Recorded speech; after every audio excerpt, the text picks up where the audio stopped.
Kids today want to become YouTubers above any other profession. These three creators are their role models. They became full-time creators right out of college. How did they manage to partner with a brand like RedBull? And why would RedBull pick a small channel like Answer in Progress to represent their brand?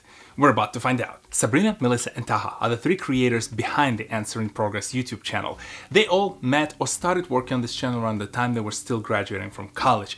A very stressful time in any student's life when somehow, based on 4 years of education, they have to make a decision about their lifelong career commitment. The three of them recognized the inefficiencies of this system and they decided to address it with their YouTube channel by creating entertaining and useful content that their peers can use to learn about the world around them. And maybe through following their research, their peers might discover their true calling in life. Both Sabrina and Taha had their own respectable YouTube careers that could have taken them in all sorts of direction. Yet the fateful meeting at the elevator, an awkward encounter, according to both of them, that led to the discussion around what will become the Answer in Progress, led the trio on the way towards competing for the Patreon Creator Fund, winning $50,000 from Conte himself, and using those funds to invest into this idea, this concept of pursuing accessible education and creating the entertaining content around it. On the heels of that, RedBull contracted them to create a series of videos about the neuroscience of sports, including my favorite F1. The production quality of their content just kept going up and up and up. Even the pandemic seemingly couldn't stop the three of them of reaching that top status as one of the most popular education channels on YouTube, and they continued to pursue that dream. Yet somehow they hit the ceiling. The views started to slow down, the subscribers started to leave their channel, and as the Patreon fund started to run out, the three of them faced a grim reality that might be it for the Answer in Progress. The team had to make a pact and give their channel one last chance before completely closing the doors on this idea.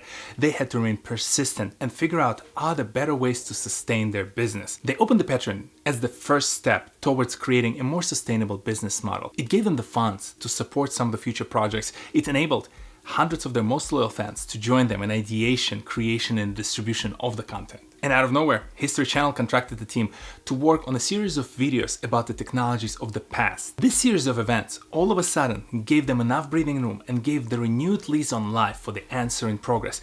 And slowly from there, their channel started to pick up the steam again. Today, as they've already crossed 1 million subscribers mark, as they already had a lot of unique and interesting experiences through the past year of creating new content, I cannot help but celebrate the resilience and the persistence that they had to exhibit through one of the toughest times in the entire world economy. And thanks to that, we now have 3 lessons that we learned from Taha, Melissa, and Sabrina when it comes to both the creator economy, but also some of the things that the larger brands can do in the partnership with those creators. Remain persistent and dedicated to your idea. If you truly believe in it, if you truly think this is something that you can make happen, stick with it, ignore the low numbers, continue chopping the woods and carrying the water. It's a marathon that will deliver you the results as long as you continue to produce and improve upon every single new piece of content you create. The second lesson for the creators is to find the right partners in crime.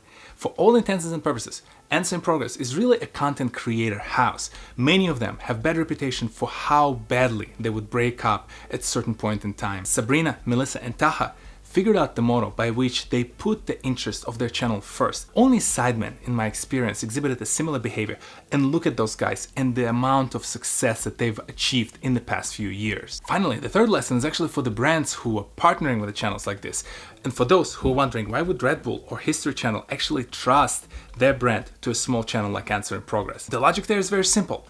With ballooning marketing expenses and the government pushing back on targeted advertising, all of those companies that dump billions of dollars into their marketing efforts risk never seeing any return because those marketing dollars do not hit the right audience. When brands like RedBull partner with the creators like Answer in Progress, they all of a sudden have access to a very targeted audience, to a very passionate audience that the creator knows how to resonate with, the creator knows how to communicate to, and the expertise that Sabrina, Taha, and Melissa brought to the table enabled RedBull to create a piece of content that reached beyond their normal audience. And I hope that this will be the lesson for a lot of other brands out there who are spending $7 million on a Super Bowl ad, where instead they could have invested 1/7 of that into several smaller channels and yield much better results. If you're curious to learn more about other groups of creators who are building something better than individual parts of it, well, check out this video that I made about Sidemen.